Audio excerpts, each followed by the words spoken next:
Hey guys, it's Lana, and welcome back to another episode of Seeing Other People. You guys, I've been looking forward to today's episode for so long. The topic that we're going to cover today is one of the most highly requested things that you guys asked me to talk about on the podcast and that you guys are DMing me asking me questions about. And I love bringing in experts to talk about the important things. So today I am so honored and excited to have Jennifer Teplin, the founder of Manhattan Wellness, on the show today. Manhattan Wellness is a boutique therapy practice that really specializes in helping women in their 20s and 30s with every single thing that life throws at them. And we all know that there's a lot thrown at us all the time. So, Jen, welcome to the show. Thank you for having me. Thank you. I'm so excited. And I feel like from the second that we connected, I've been really looking forward to our conversation. There's so much here to get into. Before we jump right in, though, I'd love to hear what led you to create this therapy practice. Why did you decide that you wanted to build something rather than just maybe like being a therapist at a different practice? So, Manhattan Wellness was built out of two pieces of inspiration. The first is the practice that I wish existed when I was in my 20s, when I was dating, in school, living with roommates, checking off all the boxes, thinking it would make me happy, and realizing that I wasn't fulfilled. I was searching for a therapist that just got it and wanted to kind of ride the wave with me. And I found it really hard to find that individual. And then once I graduated from my clinical schooling, I then joined a private practice and it was lovely. But like most private practices in New York, we specialize in working with adults. And yes, adults is what a 20 something woman, technically can be categorized as. But I always say you wouldn't go to a general practitioner for brain surgery. And that is what we're doing when we're going to such a generalist and not a specialist for our mental health.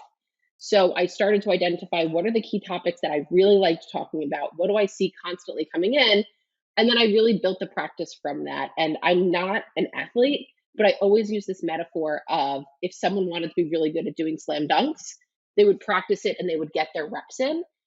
Similarly, with a therapist, in order to be a specialist, you need training, but you also need to be seeing a similar clientele with similar issues, having a similar conversation at least 5 to 8 times a day. And what's amazing about a Manhattan Wellness therapist is when you're coming to our practice, you know that that therapist knows what works for someone like you.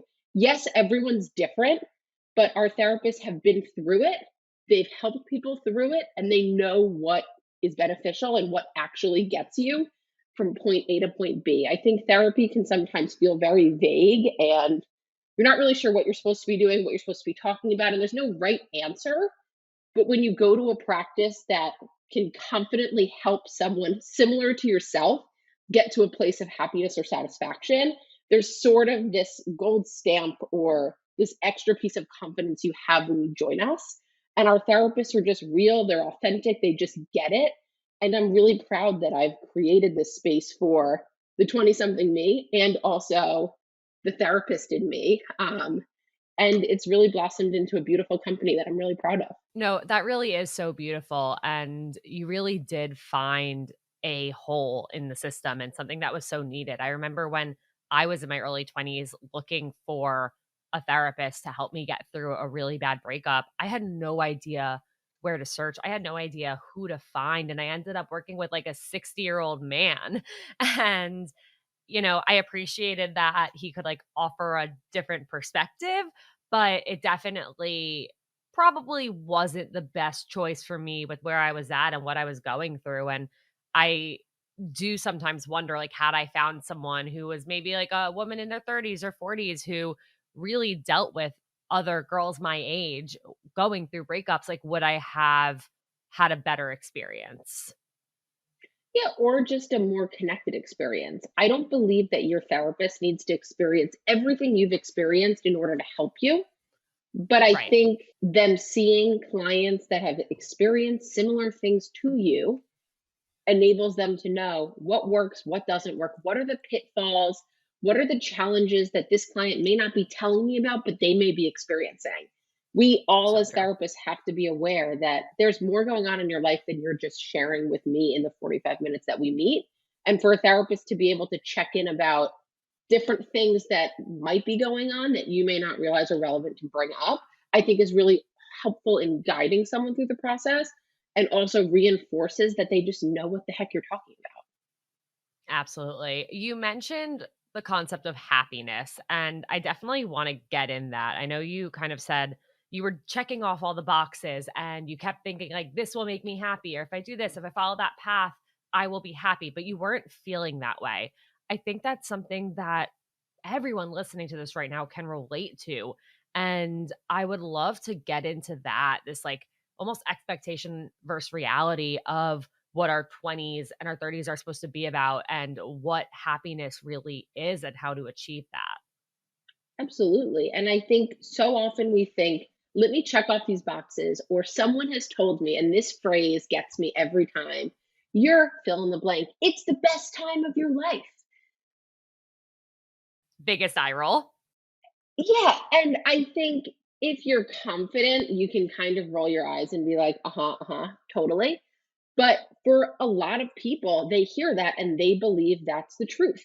And they hear it from a lot of people. And then they're like, what's wrong with me that I'm feeling anxious, stressed out, unsure, or that I'm not having fun? And I think when we debunk it and we actually allow someone to own the fact that 20s and going into your 30s, and really actually life in general, is one big transition. You graduate college, you find a job. You find the job, then you get the promotion, or you're single, then you're dating, then you're engaged. Like, unless you have plateaued and actually become a frozen ice cube, you are always going through a transition. So we Hmm. kind of can always kind of kick the can down the road or let the carrot dangle. I'll be happy when I find someone. Oh no, now I'm going to be happy when we move in together. Now I won't be happy until we're engaged. Now I won't be happy until we're married. Often, that after we get married, we see a huge decline in someone's happiness because there's not really a very clear next step unless you know you definitely want to have kids. Okay, then now we're anxious about our fertility, right? There's always going to be something more. And if we're focusing on the external box checking or external validation from our mom, our dad, our friends, our partner, you're giving up all the control you have. And so when I talk about happiness with a client, it's happiness from within. And especially when I'm talking with a client who's single and wants to meet someone and has that idea of, I'll be happy when I have a boyfriend, Yep. desperation smells. No matter what anyone tells you, like you can sniff it out, happiness radiates. You will find your person when you are your happiest version of yourself. No questions asked. I literally sometimes want to make a bumper sticker that's like, Manhattan Wellness will help you find your partner when you actually love yourself. That would be the clearest and most truthful advertisement, but people are just unclear on it. And they're also not sure, how do I get there? How can I just be happy? And it really starts with Yeah. changing your inner dialogue and also changing your expectations. I wholeheartedly believed that I would be happy and all of my life problems would be solved once I had a boyfriend. That was my outlook, that was my mindset, and the more I didn't have that, the more I wanted it, and the more I blamed that being single, like, not having somebody to love me and support me and for me to give all of my love to. Like, I would always say, like, "I have so much love to give and nobody wants to accept it," and it's like, "Well, why don't I give any of that to myself?"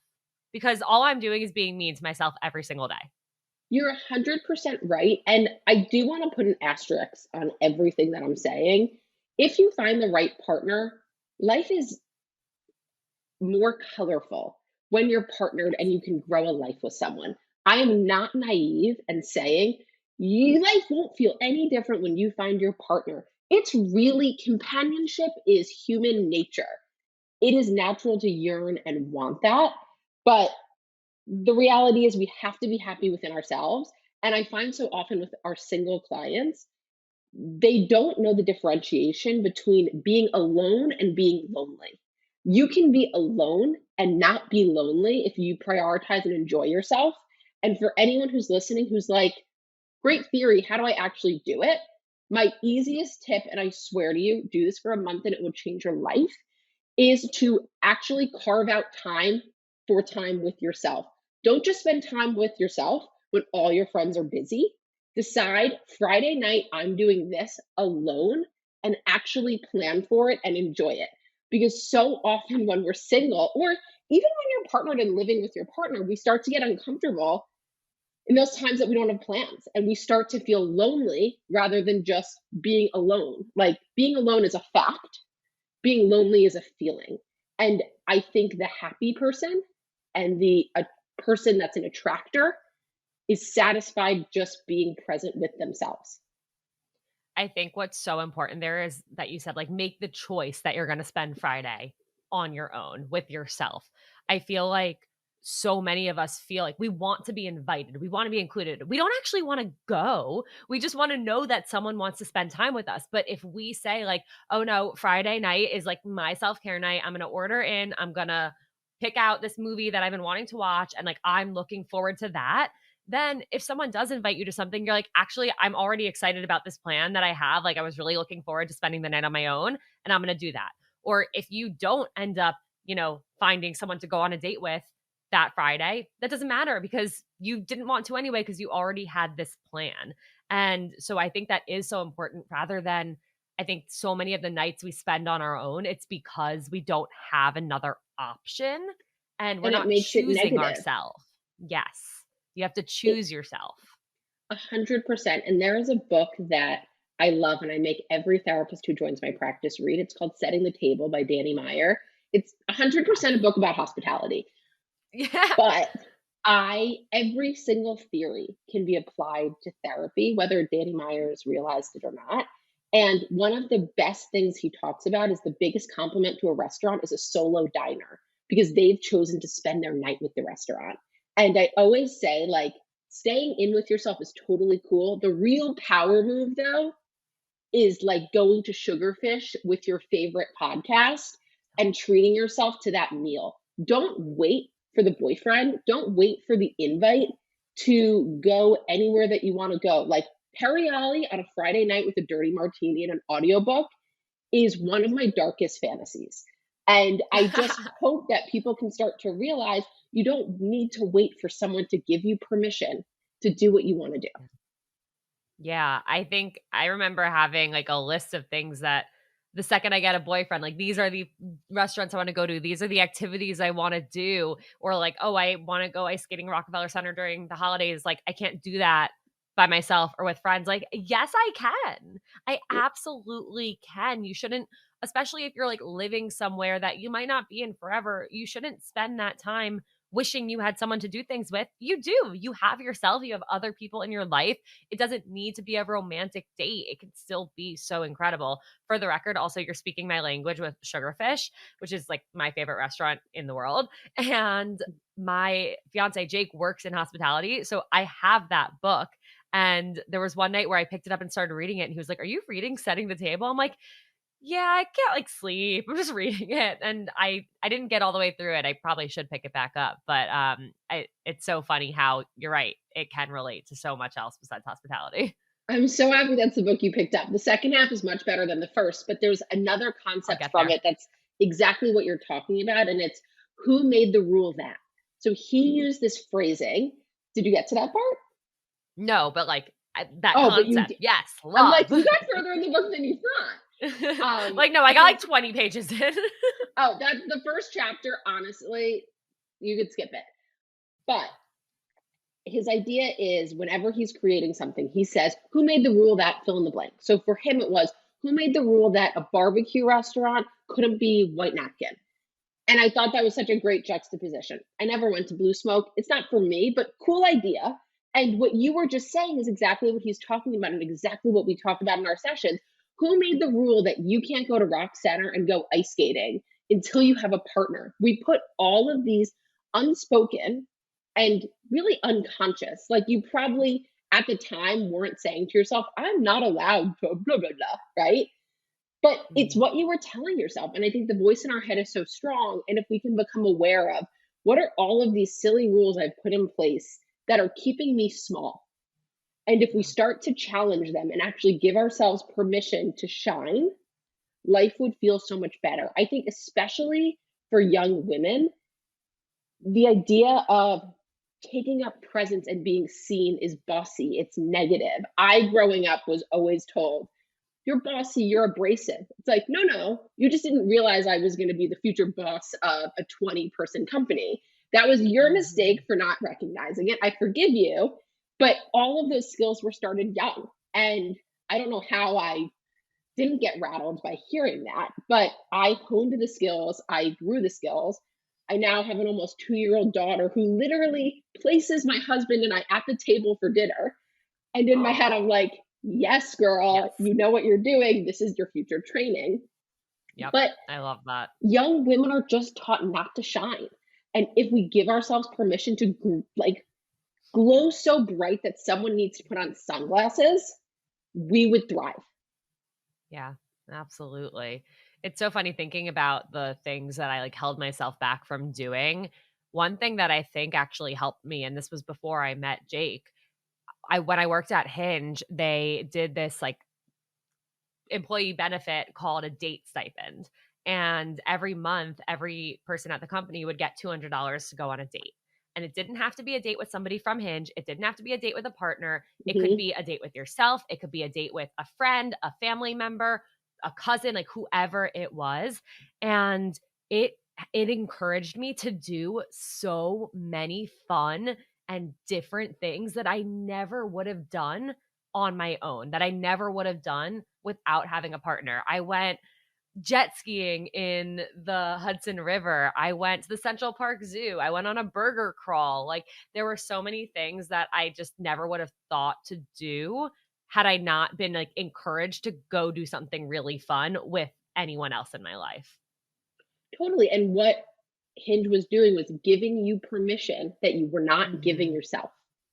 But Exactly. Yeah. because your employer said you should do this, you were like, huh, that is such a novel, genius idea. Yeah, it really is. And some of those date quote unquote dates with my friends are like my most cherished memories of my 20s, and thank God I went and did them instead of being like, "Oh, well, like I don't have a boyfriend to go on these dates with or like to do these fun activities with, so I'm not going to." Boo me. Yeah. Um yeah, I feel like in general there's so much pressure. I know we kind of you kind of touched on at the beginning like this idea that every next stage is like, this is the best age to be in. Or like, I remember being told college is the best 4 years of your life. And then like the 4 years after college are the best years of your life. And it's like, okay, your mid 20s in New York City, the best years of your life. And it's so much pressure to live up to. And there's so much pressure for your 20s to be incredible. There's so much pressure to have everything figured out. Then when we get to the point where we're here in this moment at whatever age and we don't feel like we're living our best life, we don't feel like we've accomplished all the things that we want to, it's so much easier to be harder on ourselves and feel like we failed ourselves or we failed society. And I can only imagine that a lot of your clients come to you feeling like they're falling behind or they're comparing themselves to people on social media or to other friends who are stages ahead. And I'd love to hear any advice that you have for just accepting where you're at, even if it's not where you wanted to be. Absolutely. And you're right. Everyone compares to social media and everyone compares to their friends' stories. So when someone says college is the best years of your life, they are remembering the highlight reel. And Instagram is a 100% highlight reel. Even when someone's posting, their life looks perfect on Instagram. Here are some things I'm insecure about, right? Great in Mhm. concept. You're posting the things that you're insecure about that you're comfortable sharing, right? Like Yes. you're still making Mhm. a curation, you're still editing. And I love that concept. But I think it then creates this false expectation for the viewer of like, these are their biggest problems. Like, trust me, they're not. And when people are saying it's the best time of your life, they're trying to encourage you, but I think it actually sort of dismisses and highlights for the, person on the receiving end how they're not living up to it. So I think starting to recognize that everyone glosses over the shitty stuff. No one's talking about it unless you're asking them directly and they're really comfortable being vulnerable. And also realizing your path is going to be completely different. I always say to my clients when they're comparing to a friend, would you trade for their entire life? Like, yes, They have a great wedding being planned. Their fiance seems great and you like their job. Are you taking their mother in law? Are you taking their health concerns? Are you taking their family drama? Because if we're not going to take 100% of that person's shit with the good, there is no point in comparing to that person's good. Life is not about cherry picking our favorite things unless you are making a candy bag, unfortunately. And I just think the moment that we start to realize that the good comes with the bad, and 99.9% of the time, you'd rather your own stuff than someone Yeah. else's, I think people just continue the behavior and don't even realize that when we're comparing, we're basically telling ourselves, I'm not good enough, and I'm going to survey these 20 people that I know and pick one great aspect about them. And I'm going to smush all 20 of those things together, and then I'm going to feel like shit. And I just don't know why people want to expend so much energy in making themselves feel less than, really. Is there any scientific reason that we do that? Like, why are we conditioned to pick out our flaws or to compare ourselves to other people, even if in the back of our minds, we know nobody else's life is perfect. We know what we're seeing on Instagram is a highlight reel, but we can't get past that. We can't in the moment remind ourselves that. So when we're in a very clear headspace, yes, we know those things. But when you pick up your phone or when you're feeling bad and you start thinking about things, you're not in that clear mind to Mhm. begin with. And I think when I reflect on what's the real motivation, I think it's to motivate us to do better.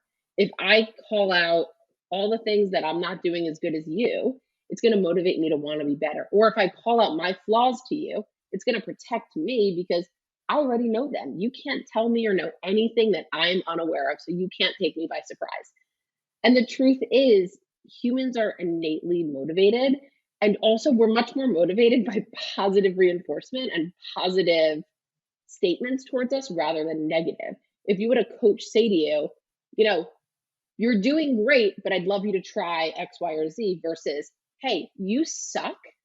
And here are all the reasons you're not succeeding. There's just no way those two people getting those two different messages are going to have the same outcome. And most of the time, we're not our own cheerleader. And most of the time, we are our largest and loudest critic. And I think the easiest thing to do is start recognizing all of the things you're saying to yourself and notice which ones you actually believe versus which ones are just a lie that you have been repeating, you know, for years. Yeah. Yeah, it really is crazy the things we start to tell ourselves, and then we just like click repeat and we don't even question it. We don't even stop for a second and think like, "Wait, do I actually feel this way?" Or, "Okay, I feel this way. What can I do about it?" 'Cause sometimes like if you do feel a certain way, then that's okay. Your feelings are valid, but I feel like at least for me with my negative self-talk, I'm never like, "What can I do about it?" Like, "How do I change this?" I'm more just like, "Okay, well, I suck, so I'm just gonna suck And forever."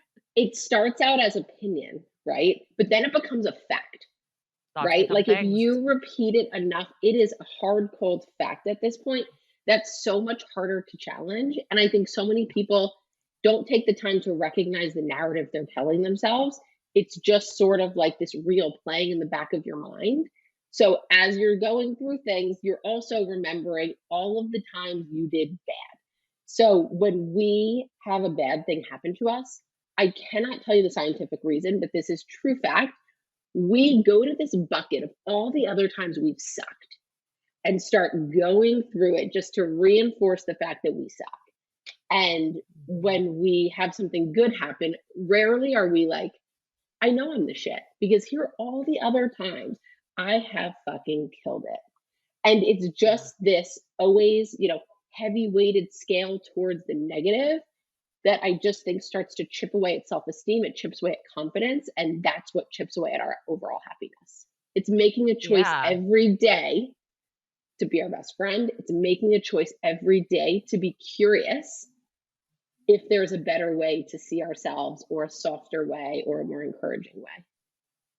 It's funny because thinking about, like, when something great happens or when you accomplish something, the idea of like, "Oh, like, I'm awesome, I'm the shit." It's like we're also conditioned to not brag and to be humble. We have to, take something and be proud of it, but like kind of quietly. We can't actually say, like, look at this really fucking awesome thing that I did that I worked so hard for. How cool is that? Let's all celebrate me because that's quote unquote obnoxious. But we all should be celebrating each other's wins. And with that bucket of all of the times we've been bad or made mistakes, I mean, especially in dating, like, and for me, it was, I kept telling myself, like, I'm not good enough to be anybody's girlfriend.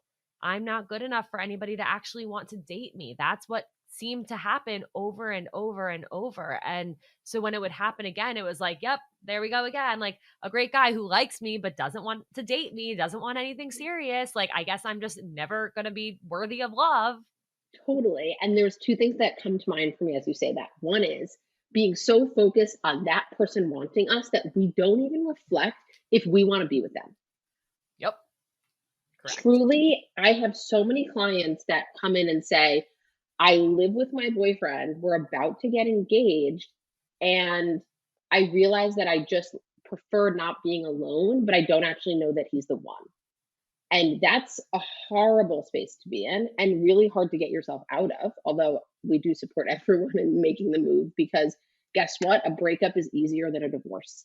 Life is Yeah. easy when we are in our 20s compared to when you're 45, married with kids, you have a mortgage, you have a lot of responsibility. Like life gets harder. And the other thing that really comes to mind as you're speaking is this reality that everyone is not going to be the person for you until you find the person for you. So, if we're looking at our ratio of people that said yes versus people that say no, all we need is one good yes. So, we should be expecting to have a bucket of 20 plus no's that are either no's on our end, no's on their end, mutual no's, or it was a yes for a little, then it became a no. But I think when we're looking at that scale of another person that it didn't work out with, well, yeah, because it only needs to work out one time. And I just Yeah. don't think that we look at that ratio with a clear head. I couldn't agree more. Like all it takes is one, and it shouldn't work out with 20 plus people. Like It it would be actually shouldn't. very concerning if it could work out with Yeah. 20 people for you. You would be the most adaptable chameleon. I don't even think you would have a sense of self. Yeah, and you probably wouldn't actually be happy with all of those people. Even if you were like content, that's not what you want. You want to find the person who really fits you and has similar values and goals and morals and just a shared passion for life and all of these other things. But yeah, it's so easy to go through dating and be like, "Oh, well, another one that didn't work out. I guess I'm never going to find the person." Like it's not going to work out until it works out. Absolutely. And I think there's another slight change that people can make, which is it doesn't work out, let it be that simple. I think oftentimes we assign inappropriate meaning to something. So it didn't work out, could just be put on the shelf, or it didn't work out, and it's because I'm a total loser and I'm not attractive and I'm never going to find someone. I think things happen all the time, and we can just take it for what it's worth, or we can say, oh, this supports the evidence that I am the worst and no one wants to be with me. And that's Yeah. also a slight shift to start becoming aware of and starting to challenge. Yeah, exactly. You brought up the concept of the one, and that's something I definitely want to talk about. I know we mentioned like the pressure that we feel. I think there's so much pressure to find the one, and I'm constantly like every single time I post an ask me anything box, people are saying like how do you know if someone's the one? And I would love to hear, I know you're married, Mhm. you have your 2-year-old. I would love to hear from both from your professional perspective but also from your personal experience, like what is your take on the one and finding that person and knowing, instead of I live together, we're about to get engaged and I don't think this is right. What about the I do think this is right? So I truly don't believe there is a single the one. If there was just the one, we would all be alone. I Yep. cannot even find the best sushi in New York, let alone out of the millions and millions and millions of people, find the one. What are the chances that the one, if it existed, was even in this country or in our hemisphere? If that was truly a reality. I think that Born we, in the same decade even. yeah, it's just sort of, to me, a nuts concept, but I understand why it weighs so heavy because we come from a culture of there is right and there is wrong. We like something to be black and white, very clear. So the idea of the one just makes it right. And if we were to actually look at life in our truth, which is everything is on a spectrum, there are going to be people that are more right for you. And those are the people you date, you're in long term relationships with, but they maybe don't end up being your person. And there are people on the other side of the spectrum who are super not the one for you. Maybe it's the one night stand. Maybe it's the boyfriend in college who was horrible to you, but you just didn't realize.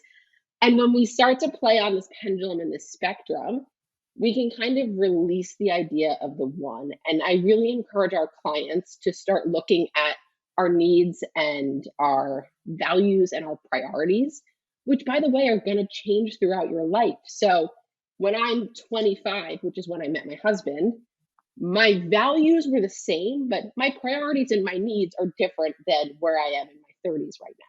So it would just be impossible to say there is other one because everything shifts. So I think it's really being clear with yourself about what are your values. For me, family is the biggest value that I have. And at the time, I was talking about my nuclear family of my parents and my siblings. That's now evolved to include what's now my nuclear family, which is my husband, my daughter, and my larger family, right?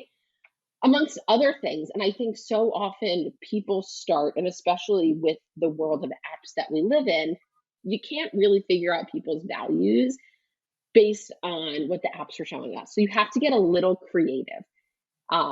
Looks fade, what the top mile markers of like their height, their location, and their job. Those things, besides the height, those things change, but height's really not gonna like keep you warm in the middle of the night. And height is not gonna take care of you when you have a sick parent. I promise you that. 6 inches is not gonna make a big difference there. So I think when we're looking at dating apps, if we're following what I'm saying of values, it's really analyzing the profile and kind of pulling things out. Do they talk about family? Do they talk about grounded things? Or is it photos of him with a backwards hat holding a fish with sunglasses on and pictures of him drinking with his friends? And you kind of have to decide, are those values aligned? And when I think about my own story and my own experience of finding my partner, I am one of the very lucky people that was set up by friends. And it is Love. the greatest gift you could ever be gifted. And once you've received the gift, it is the greatest gift that you can share. And I will humbly brag that I set up my chiropractor and one of my dear friends from college, and they're actually getting married in No June. way. Yeah. Oh my So god. it's I one of my love most that proud so much. things of this year. As it should. That's incredible. That is so incredible. Thank you. Thank you. If I could get a plaque, I would order it for myself. You can. You I should. honestly, after this, I just might. But a girlfriend who was my best friend in college, who actually works with me now, she's a therapist at our practice, Liz. She's unbelievably amazing. She reconnected with her boyfriend from elementary school on a train Christmas Eve, and they started dating. They're now married, happily, have a son, live in New York, great life.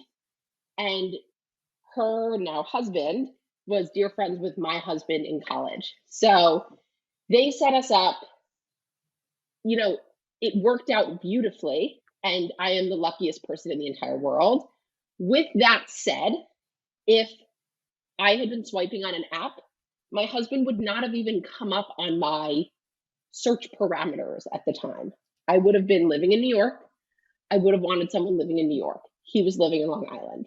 I wanted someone that was far along in a career because at the time, I didn't realize that I was going to push myself to grow an amazing company. And I thought, oh, I want someone who, I can do whatever I end up doing and I can live a happy life. Right. And my husband was in Mhm. law school. Like everything that I thought I wanted would not have been in that top section of his dating profile. I know his photos would have showed, and his prompts and whatever else would have been there would have showed his values if I wasn't just quickly swiping. And I think that's Mhm. the biggest issue. Everyone that is on the apps and trying to date is going for quantity, not quality. Like, let me filter through as many people as possible. That way, whoever's liked me will show up, we match, and we can try it. And I'm Mhm. not saying don't spend some quality time doing it, but spend some real time on each profile and be curious. And don't Yes. be so superficial and swipe yes on the person that you're like, they don't check every box from what I think I need right now, but they seem like a really good person and that attracts me. And I think that people would have a lot more success in that way. I can't stop thinking about, thank God your friend got on that exact train I and train know. car and sat in that seat, and now you have a daughter. It is the most unbelievable thing. And I really, it is so easy as a married woman to approach a random man and find out if he's single. And I don't think people realize how much easier it is for me to do it than it is for my single friend to do it, or for any friend who does not have a wedding band on their hand. It's weird to Yeah. approach someone if they don't know. I mean, maybe for 1 second they're like, this random lady's hitting on me, but you very quickly evolve the conversation. And I just honestly will be walking in my town with my husband and daughter. If I see a guy who looks like he could be kind, is cute enough, and doesn't have a ring on, I'm literally leaving them and going to talk to him to see if he's single. And then I'm going to tell him about my friends. And I just think it's hard as a single woman, especially, to ask your friends to be that advocate. But it's really easy for a friend who's partnered to realize how quickly they can make someone's life. I've thought about doing that so many times, and this is giving me the encouragement I need to actually start doing it. I feel like in my neighborhood, at the gym, and I know people like hate approaching other people at the gym, but it won't be awkward for me and that person because whatever friend doesn't go to that gym. I feel like this happens all the time and I'm always so tempted. And for some reason I don't. It's like, what's the worst that's gonna happen? Literally nothing. Like, they Nothing bad could reject happen. you, okay, and you go home to your fiance, like, "Let me play the tiniest Right. violin. You'll be okay." Right. Yeah, exactly. So I love that, and I completely agree. I mean, I think it's something we all should be keeping our single friends in mind and looking to set them up and just asking around. Like, you never know which friend of a friend might have somebody who they want to set up, and maybe they're great for your friend or for your friend's friends. Like, the more especially with everyone feeling so burnt out with dating apps, the more we can facilitate these connections and help people find love, like the better we all will be for it. Even the single people who are listening to this right now, if there's somebody like maybe you have a friend at work who's like a great friend at work and you would never date them because they're your friend from work, but maybe you have a friend or your friend's friend from work would be perfect for them and you guys should all hang out and get them together. Absolutely, and I also think your husband's coworkers are a really great place to start. When my husband first started at his company, I guess it's 3 years ago now, I literally made him click through the headshots of all of his coworkers that he knew were single in case there was a potential match for one of my friends. It can be as simple and as silly as that, but I just think once we're partnered, it's really easy to forget what it was like to not have someone, and Yeah. especially for the friend that's prioritizing it, to really be the champion for them, I think is so important. Absolutely. Okay, I have a few listener questions that I'm very excited to ask you. So the first one says, how do I manage anxiety that comes strictly from myself and not project it onto the person that I'm dating? He's the most perfect guy ever, and I feel like I'm going to lose him to my anxiety. So I see this so often, and I want you to start to notice the anxiety you're having. Does it actually have to do with that person you're dating? Or is it possibly from the guy you dated a year ago, 2 years ago? Are we playing a game with a partner and they have no idea they're playing the game? They have not gotten the rule book and they've never played it before. If so, start to become aware of it and try your best not to place it on the partner. If the anxieties are actually playing out in this dynamic, it's totally something to address with your partner. But if it's from the past, one, try to work through it on your own. seeking out a therapist is great. But if you're with the right partner, you also should be able to say, I'm feeling so anxious right now that you actually don't want to be with me. There is nothing you're doing that's making me feel this way, but it's just on my mind. And actually having a conversation about it, whether it's anxiety, depression, low self esteem, it's only big in the darkness. It's sort of like the boogeyman. And when we turn the lights on and check under the bed and we see no one's there, and we tell someone, I'm afraid, someone can actually give us the support and they can validate us and make us feel comfort.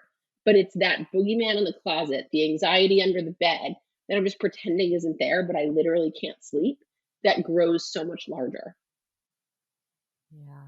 Yeah, and I think the longer you don't open up about it, the bigger of a thing it becomes. The more you feel like you're hiding something or you have to pretend it's not what you're feeling when you're if this is somebody that it's going to work out with, you need to have these hard conversations. You need to tell them what you're feeling and also see if they can support you in that. Maybe there's even if it's not like this person said, it's not anything that he's doing and it's like her own anxiety, but just letting your partner support you could change everything.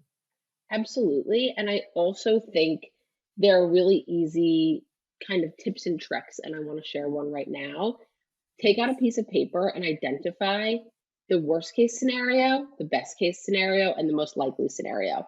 And I actually have clients do it in the notes section of their phone. That way, we sort of have this running list. And you're going to find the worst case scenario truly. I think two times in my career of doing this, the worst case scenario has happened. Most of the time, it's most likely. And a lot of the time, it's actually the best case scenario. And if we can start writing it out and we start to see this pattern, you're going to be able to challenge yourself and realize like most likely has happened every single time I have a list of 20 things. Like maybe it makes sense to be concerned about the most likely. And I think when we start to take it out of our brain, put it on paper, and allow ourselves to actually see it, it's a little easier to dismiss. Yeah, 100%. I think that is a really good method. And I definitely think everyone listening should try that. I think I would have had a much better experience had I actually spelled out like what could happen and what's the worst thing. Cause I would always jump to the conclusion of like, okay, well, if I say the thing and it doesn't go my way, like I'm going to be heartbroken. I'm going to die. That's not real. That's not actually going to happen. I'm not going to die. Like if they don't reciprocate my feelings or if they can't show up for me in the way I need, like I will be okay. It might hurt, but I'm not going to die. And also, let's say the worst case scenario there was I'm vulnerable with him and he's going to break up with me. Here's the reality: you can't go through a successful relationship for the rest of your life or even for a year without being vulnerable. So if you being your authentic self is going to ruin this relationship, it's not going to work. So you can decide to muscle it along and try and like play whack-a-mole with every one of your needs. It's just not Mhm. sustainable and you're going to be back to square one and it's going to be a few years ahead. And I assume you'd rather just hit the ground running with someone that I could actually work with. Yeah, I couldn't agree more. Okay, another question, similar boat, but slightly different. I have so much anxiety from past situations that I feel like anytime I start to date somebody, I immediately self sabotage. Do you have any advice for the early stages of dating where I can sit back and relax and not let my anxiety get the best of me and ruin every situation? That is so relatable. So I think loosening the grip when we're first dating someone, it is so common to like go on your first date, come home and start picturing the wedding and where you're growing your family and all these things. And I like to call it future tripping. And future tripping is so fun, don't get me wrong, but it actually stirs up more anxiety because now you've built the house for your unborn children. So you have so much more to lose versus I've gone on 2 dates with this guy and he likes to go to Nantucket in the summers. And so if we can try not to future trip and keep it light and stay present in the moment, you're gonna notice all of those anxieties that make those first few dates really problematic or not successful for you are gonna be reduced. I also think for you to notice what makes you not deserving of happiness. So often when we're self sabotaging, it's because we feel undeserving or we'd rather pull the rug out before someone else does it. Really ask yourself, is that going to hurt less? And oftentimes the answer is no. We're still going to feel heartbroken. We're still going to feel disappointed. And either way, those feelings are still true and real, no matter who causes them to happen. Yeah, 100%. Ugh. I feel like every time I get a question that relates to like what I went through, it immediately like puts me back. Like I feel stressed right now for my younger self because it was so all consuming. Oh, absolutely. As I'm answering them, I am back in my apartment in Yeah. Tribeca and I'm 25, like sitting on the bedspread, right? Yep, So, absolutely. exactly. But even the two of us relating to this of an individual whose life we're not living, who we don't actually know, reinforces the power of the collective experience. And that, Yeah. women in their 20s, women in their 30s, yes, we're all different, but we are so similar at the same time. And I think so many people feel I'm the only one going through this. No one else feels this way. It's not happening to anyone else. Newsflash, girlfriend. Every single woman you see can relate to what you're experiencing. And I think if we started to make ourselves feel a little less alone and we started to shine a little more light on what was going on, we would feel a bit more supported and more understood. Yeah, and I think that's part of the reason you built Manhattan Wellness and part of the reason I built Seeing Other People. Mhm. It's unbelievable how quickly we can isolate ourselves. Yeah, it really is. I have one last question for you, and this is my favorite question to ask every guest, and that is what is the best piece of dating or relationship advice you've ever received or have to give? So, the best piece of dating advice that I ever received was to recognize that you choose love every day. And so, this is dating advice, but it's also relationship advice. And what they really are saying is every day we wake up and we can see something in a good light or see it in a bad light. I can wake up and the first thing in the morning is identify all the things my husband didn't do that I asked him to do yesterday, or we can wake up, have a really nice morning, and then me give him a soft reminder. And I think that so often people think, oh, I'm in a relationship, it's just good now. And the reality is, every single day you are adding a new brick to that relationship. And it's either knocking a brick off and making something unstable, or it's putting one on. And the same with dating. When we're looking and we're talking about someone we're dating with our friends, you have a choice. You can either identify the things that are really working, or you can pick up the two insecurities you have about this guy that you're obsessing over, and then it's not going to work out. And it's just, to me, if you are choosing to go on another date or you're choosing to still answer that text message, then you should be focusing on the positives, because when you send that message or you respond, you're saying yes that day. Yeah, absolutely. I love that. I think that's great advice. This has been such an incredible conversation. Jennifer, thank you so much for being here. Where can everybody find you, Manhattan Wellness, and are you accepting new clients? So, our Instagram for just fun tips, tricks, little therapy ideas is at manhattan.wellness. If you are someone who's interested in therapy, you have a friend who you think needs therapy, our website is manhattanwellness.org, or you can email us directly at hello@manhattanwellness.org. Our practice always makes it a point to hire a new provider when our practice is full. And I'm very proud to say that every few months our practice is full. We always have a slot, and if we don't, we will make one for you. Our slogan is here It's for you incredible. always, and we really mean it. We are here for whoever wants support, whoever wants to join us. You are invited, you are welcome, you are accepted, and I just really appreciate you making the space to speak with me today. And I appreciate you. And that's all incredible. And guys, I'll have all of that in the show notes. So please check it out. Please send it to your friends who might be interested in therapy. Send this episode to your group chat, share it on your story. There's so much in here for everyone to learn. And I appreciate you. And guys, real talk, the most technical difficulties of all time at the beginning of this recording. So Jen, thank you so much for bearing with me through those. I'm very thrilled that we made it through this episode.